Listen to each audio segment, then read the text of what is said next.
What's up, everybody? Welcome back to part 2 or part 3 of most expensive punk rock albums on Discogs. Today, we're going to look at MXPX, AFI, and we decided the Mighty Mighty Bosstones will be the third band we look at today.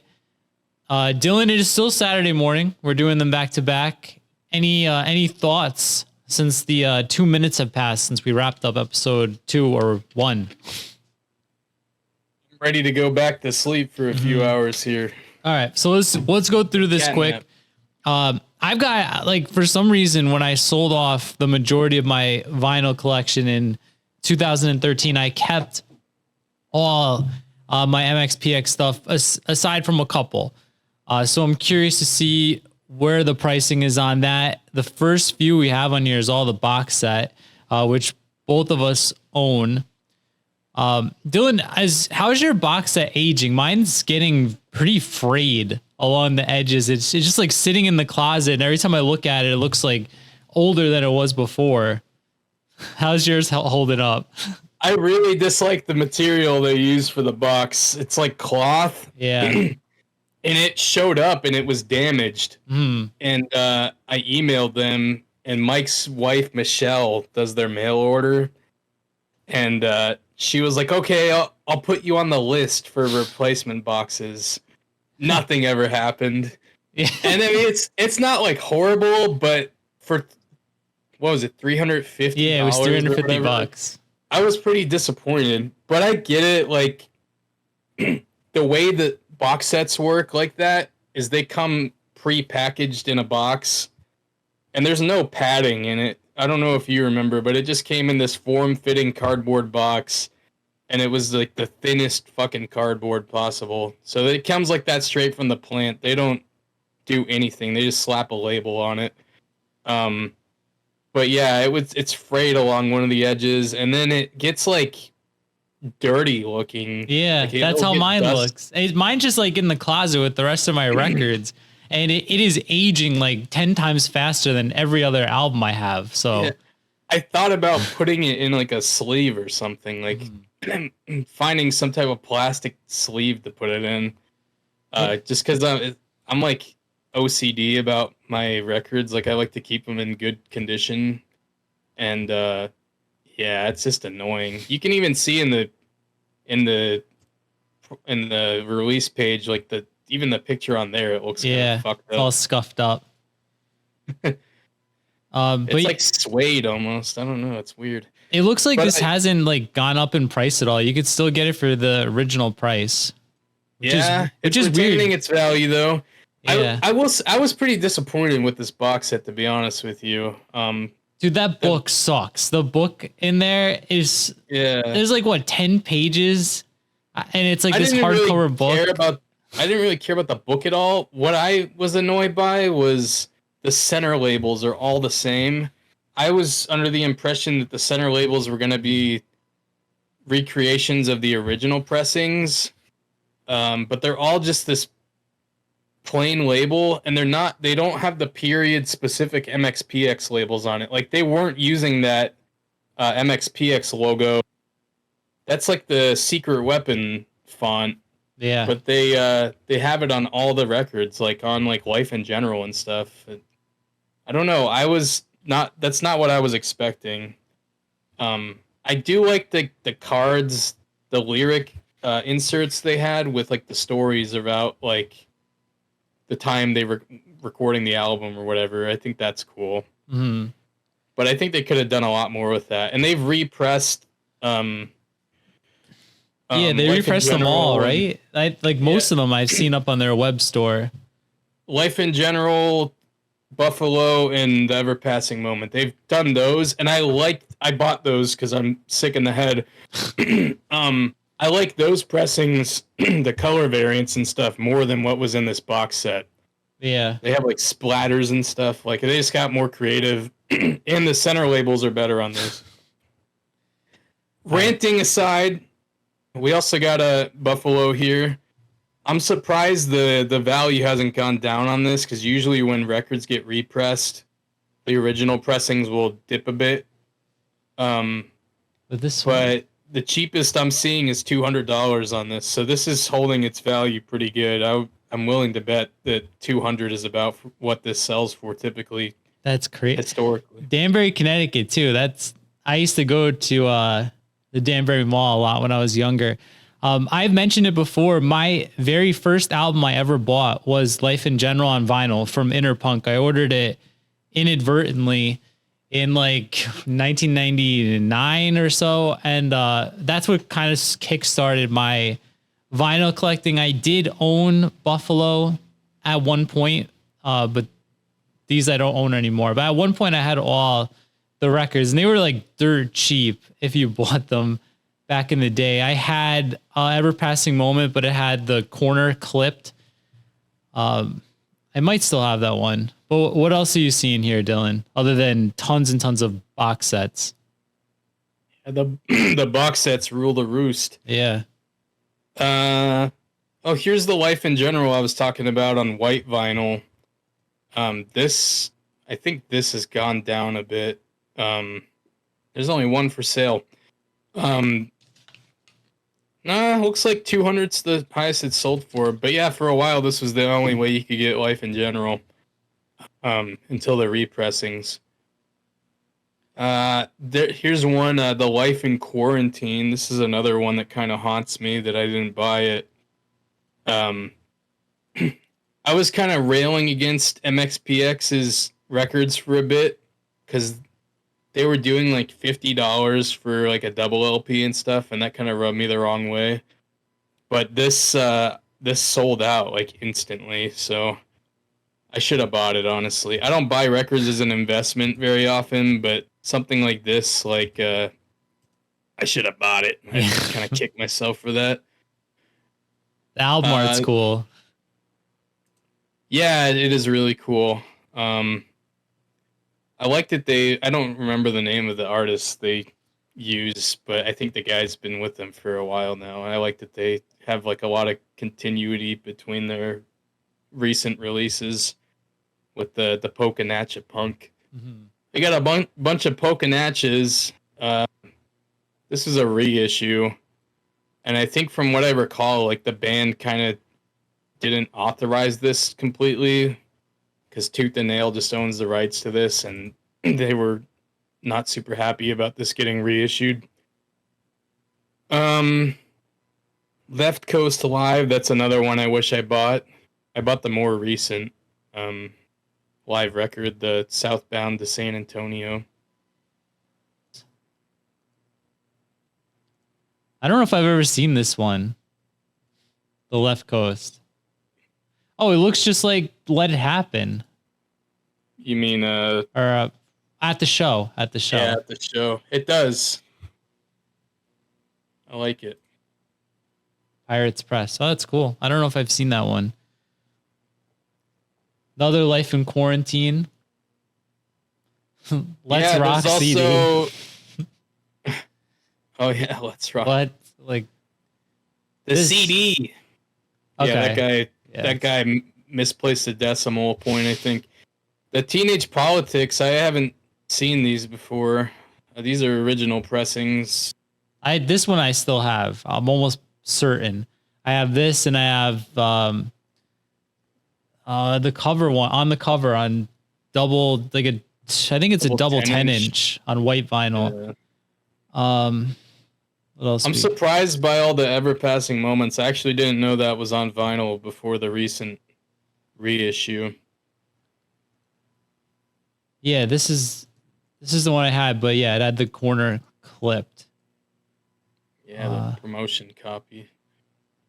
We got the Southbound to San Antonio that I got. I don't know if this is the same color variant as I have. This one's pretty cool. It's got like a hologram cover where you can see on the picture it like doesn't have the like it's kind of looks goofy. Yeah. But yeah, you like tilt it and the guy the Pocanatcha Punk is crowd surfing. Yeah, this is the variant I have. Something that irks me about this, if you look at the center labels on it, it says it's a double LP and it says Vinyl 1 and Vinyl 2. And also the track list on the back says the same thing. Vinyl 1 and Vinyl 2. So like a pet peeve of collector nerds is people calling records vinyls. And I've heard Mike say vinyls before in like promotion videos for these things. So it kind of doesn't give me much confidence in the quality of the record that the people behind it don't know the proper terminology, but whatever. It sounds good. Is yours autographed? No, it's not. They charge more. Like they charge like $25 extra to get your shit autographed. So I'm not about that. The Left Coast Punk EP test pressing. 35.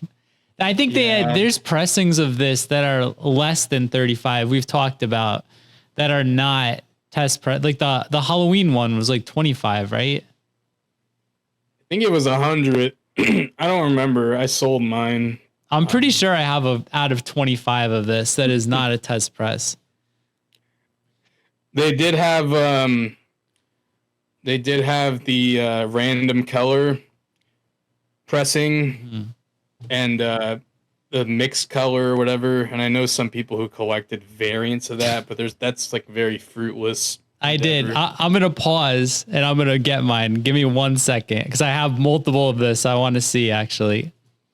All right. So I went and got, let's see if I can find out what I'm talking about. So I have this one here. Maybe I was wrong. What number is it? That's out of 200. So that's not the one. What number is it though? 150. This one's number 150. And then I've got another one. And this one is number 30. Maybe I'm wrong. I thought it had... Oh, wait. No, this one maybe. Glow in the dark. This, out of 50. You were right. 22 Yeah, that's the alternate cover, though. Yeah. I don't know how many... I could find 3 off the... This is like one of my least favorite MXPX releases, but I think I have 10 of them all together. So the ones with the black covers, what those are is smaller labels, like Asian Man does it a lot to save money on pressings. Instead of pressing a specific color, they'll do a mixed color pressing, and all it is the leftovers. Yeah, so it's the stuff they cut off of stuff that's already been pressed and stuff. Like it's the scraps, and they just recycle it. Basically, they run it back through and reprocess it. But it's just a cheap way to make colored pressings. But a lot of people misinterpret that, and they think that they're variants. So they'll be like, yeah, it's just like various shades of red or orange or whatever. And I've seen people post pictures of this where they have it spread out on their floor and they have like 50 copies of this thing. Yeah, that's this one, I think. Yeah. Because the other one's glow in the dark. Yeah, this is like your run of the mill. That's what a mixed color pressing will look like normally. But yeah, a lot of people think they're variants and they're like, "Oh, I gotta get all of them," but it's just there's no set number of the different colors. This is what I think of when I see mix, where it's like almost blackish purple. But yeah, I think they were listed as like the different. I don't know. Actually, you might be right. It might have just been what says mix. I think all these are glow in the dark. All the alternate colors are glow in the dark. Yeah, all the Halloween ones. All right. I kind of wish I didn't sell mine, honestly. And speaking of things I wish I did, Secret Weapon here, they had this on their web store for $10. Yeah, I remember when they were clearancing this out. I think that's when I got it. I should have bought it. I like this album a lot, actually. Yeah, I had this in my A tier on the MXPX tier list, and I think that's the one I got the most pushback on. But I think this record is like the best production of any MXPX album. I love the way this sounds. There is I do have like an import deluxe version of the CD, and it's got a bonus track on it, and I can't remember what it's called, but it's so fucking good. It's like it should have been on the album. Yeah, check. It came with a T-shirt, right? I had like the extended CD too back in the day, and it came with the T-shirt with the album. I think I know what you're talking about. It must have been a different one because mine didn't. Mine was the Japanese one, and the song was the Hoo Ha Jangle. That's a fucking good song. The title was terrible, Yeah. but the Hoo Ha Jangle should have been on Secret Weapon. All right. Then we got At the Show, MXPX's lone Kung Fu Records release. And it's got that cool thing on the B side. Yeah, I think that's basically all the MXPX stuff. So you want to move on to we're at 15 AFI. minutes. So let's do AFI. The AFI, the first thing I'm seeing that's interesting is this Nitro years. So like the final release of this is like it goes for like $30, but this test pressing, it looks like the going rate on this is 1,000, which is pretty surprising to me. I'm curious what this. It's never sold before, so this is pretty fucking rare, I think. This is like just like a greatest hits of right. Yeah, yeah. And, One of the band 9 didn't authorize it. Nitro just did put it out. 1 of 9. So that's like a legit test press. That's kind of neat. Yeah, that's this is probably like one of the most rare AFI records. Then you got some more of the recent stuff. Sing the Sorrow, Crash Love, December Underground. Those all got like one pressing on like Adeline Records, and then they never got repressed. So those are pretty sought after releases. Dude, Crash Love, I don't think there's like 10,000 of this. I can't believe this is hard to find. Everyone I know had AFI, this. though, you know. Yeah, This was like 10,000 copies. Yeah, but in the grand scheme of things, this album sold millions. So they did repress it recently. It hasn't been released yet, but I pre-ordered it. But yeah, this Crash Love, December Underground, these all get there's a lot of counterfeits out there because there's a lot of demand for them. So that's why they're so expensive. I mean, the original pressings. Like Crash Love just popped up, and to even get a counterfeit copy of it, it's like $50. What about this? Key Lime Pie Records AFI Behind the Times EP. I've never seen it before. They have a few 7-inches from their early years that are kind of weird. They have a split with a band called Loose Change that I don't know if it has the same songs as this on there. I think I saw that like Interpunk repressed the scam. They were I don't know the price, but they were like very, very expensive. But this one, Eddie's Picnic is 100 copies on black, and then the Behind the Times is 400 semi-opaque black and 30 with an alternate sleeve. Yeah, I don't know if these are legit releases either. You don't trust. It looks like the label that did this just only does AFI. I'm sure it was either something the band self-released it at the time, or I don't know. But if you look at their release page for the label, it's like 2 AFI 7-inches that they just constantly repress. Key Lime Pie Records. I like it. It's like the pizza box guy too. Seems legit. What else? What else we got here for AFI? Lots of Sing the Sorrow. The Blood album. Numbered on purple marble. That looks kind of neat, actually. I mean, this album sucks, but this looks pretty cool. I would say it's the better of their recent stuff. I didn't know there were these cover variants with the different color of the teardrops. Yeah. December Underground 6x 7-inch. Going back to Less Than Jake, they have a Hello Rockview on they have a single 7-inch for every track, and it's the least convenient way possible to listen to an album. So and Anthem on the picture disc, but yeah, the Hello Rockview box, dude, that's another one that I had, and that box, whatever it was made of, it just crumbled on itself. It was like the thinnest cardboard. yeah, but yeah, I unless you're like a hardcore collector, I wouldn't bother with a multi 7-inch box set of a record. It's just such a fucking chore to listen to the album. Yeah. Anything else for AFI grabbing your attention? Very proud of you on purple vinyl. They really need a Nitro or man, my voice is just wrecked. Nitro or Concord Music, whoever really needs to repress these records. I know they have the rights to them. They just need to do it because this Shut Your Mouth, everything except like Black Sails is so hard to get. They didn't repress this like recently? They did, but it sells out so fast. Oh. It's been a while. It's been a few years. I remember seeing one. I actually really like the black and white with the blue. This label is sweet. All right. Yeah, they really need to repress those Nitro records, though. Just make it happen, man. Just print some fucking money.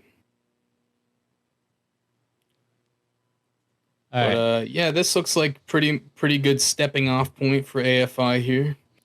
All right, so Dylan said he wants to do Mighty Mighty Bosstones as the last one of the episode. I know nothing about these releases here, Dylan, so I've got it pulled up here, so let me know which ones pop out to you. I'm surprised Pinpoints is the most expensive. I guess it wasn't a very widely released album, though, so I shouldn't be that surprised. Doesn't say anything about a pressing number. I'm curious if this is the going rate for this record. I'm sure it is. Yeah, this guy's actually the cheapest active listing, and it looks like it sold for $400 before. Damn. The 90s stuff is really rare. And the most expensive pressings, I'm surprised, are the reissues. So this, let's face it, is from 2013. These are just really hard to get, and I feel like now that there's been all this drama and the band broke up, I think the odds of us getting more repressings of the 90s releases is going to be pretty unlikely.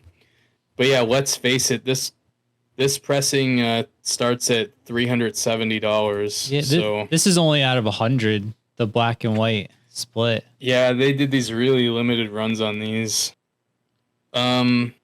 You got is this red the original? You can see the release 97. Year. Yeah. And then I'm sure if there was more pressed, we would see Question the Answers up here too, but that's really rare. That's almost impossible to get. Pay Attention. I'm surprised people pay this much money for this. The album's kind of shit. But again, one that probably they didn't press that many copies of, so I like the colors. Yeah, it looks cool. What else we got for the Bosstones? Live from the Middle East. I actually didn't know that was released on vinyl. There's Question the Answers. $200. This is a double 10-inch. Live from the Middle East looks like it's a double LP. Yeah, double on Asbestos. That's pretty cool. So Question the Answer. I'll pull it up here. A double 10-inch. Yeah, that's Asbestos, sweet. they did all these really cool color variants, but they're so limited. Like for a band as big as the Bosstones, like 100 copies or whatever just isn't enough. And this is Question the Answers actually hasn't been repressed since 2015, so it's coming up on 10 years this has been out of print. My favorite Bosstones record. You got to repress it, please, Asbestos Records. Asbestos, they're the ones that did the Suicide Machines too, right? Yeah, I don't know what the deal is, because like some of these, they did the original pressing on the vinyl, because maybe Mercury didn't want to release it on vinyl, but yeah, they've gotten like licensing deals to repress a bunch of ska bands, Suicide Machines, the Bosstones, a few other bands. All right, what about this? Mighty Mighty Bosstones Icon, 2014 Mercury Records for $200. See what other people are selling it for. No one's buying that shit for that much. It's a greatest hits album. There's only two for sale. One is $7. $17. The other is $200. So, and it's the highest it sold for was $10. So maybe this guy meant to do it for $1.99 and he messed up or something. I don't know. But I mean, only 25 people have it in their collection. I don't know. That's something. Nobody wants it.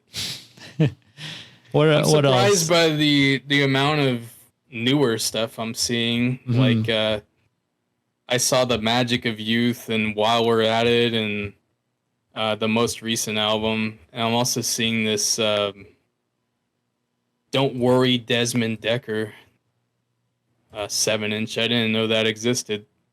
And someone wants $150 for it.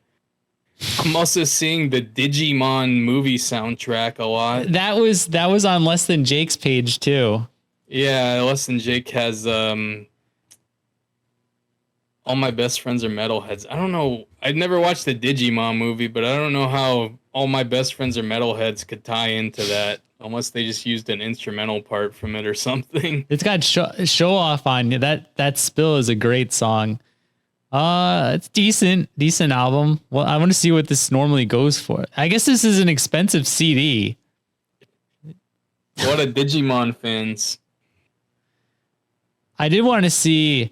So Dylan, eventually we're going to do the Bosstones tier list. This is my favorite Bosstones album, Jackknife to a Swan. And this is on green vinyl this is the original pressing, Side One Dummy 2002.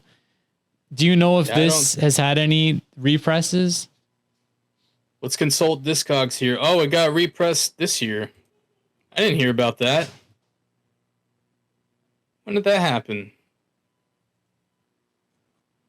I did not hear about this. March 2020. Oh, yeah. 31st. How did I miss that? Come on, man. You're a record radar. I completely missed that. I wonder if that's still I wonder if that's still available. It was released by Side One Dummy themselves too. That's kind of cool. It's probably sold out because it's the cheapest one is $55. Oh, let's see. Shit. How did I miss that? 200 on baby blue vinyl. Sold out. Dude, I didn't hear anything about that. That's so random. But hey, maybe, I mean, that gives me some hope if posthumously some Bosstones records are getting repressed. Maybe some older shit will too. I don't know. So I'm surprised. What's your spoiler favorite? Oh, you said, is it Questions is your favorite? Yeah, Question the Answers. Easily my favorite. We got here the Clueless soundtrack on vinyl, 2015 pressing for $150. Yeah, who asked for that? I'm flabbergasted that they repressed Jackknife and I didn't hear about it. It is weird, like with the amount of time we spend looking at punk rock releases. I had no idea either. And the only thing I can think of is maybe it wasn't very highly publicized. It seems like they didn't have to. I mean, enough people bought it because like when Big D came out, that was all over the Side One Dummy accounts, but I didn't see anything about this. So, well, there's been some, apparently Dickie's like an anti-vaxxer or something. So maybe they don't want to publicly align with them or something, but Yeah. they repress his records, so I don't know. What about this one here? While we're at it, I like this color scheme for the whole thing. Yeah, the album's kind of bullshit though. Yeah, I hated the last one too. 1,000 copies, 2018. Anything else? We're over 30 minutes again. We've been There's recording. a weird looking the magic of youth. The cover looks kind of fucked up. I don't know if it's intentional or not, because it doesn't say, what is this? Just Control F, the magic of youth. It's 100 euros. Look at that one. Look at the cover. It's all like they didn't make the backgrounds on the characters transparent. Like it has like a white block behind all of them. Cargo. You see that? Yeah. But it's weird. The description of the pressing doesn't mention anything about it. I don't know if that's a mispress or what. Well, this one, I don't know if, yeah, I see what you mean. The other one's on Big Rig and it doesn't have the white box. That one's on Cargo, which, in Germany, it says.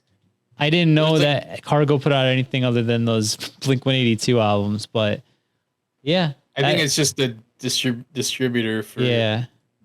That's weird. It doesn't mention anything about it, but there's a guy in the comment section on the release page and he's like complaining about the fuck up. Yeah. I don't know why they don't make any mention of it. Like I feel like that's worth mentioning that they messed up the cover. It's like all over it too. It's not just the front. It's like on the Oh yeah. Somebody didn't know how to use PNGs. Yeah, that's weird. I've never seen anything like that. There you go. That's a good one. Oh yeah, even on the, but yeah, that's a good one too. Backgrounds. So if you want a less aesthetically pleasing copy of the Magic of Youth, it could be yours for $92.39 today on Discogs.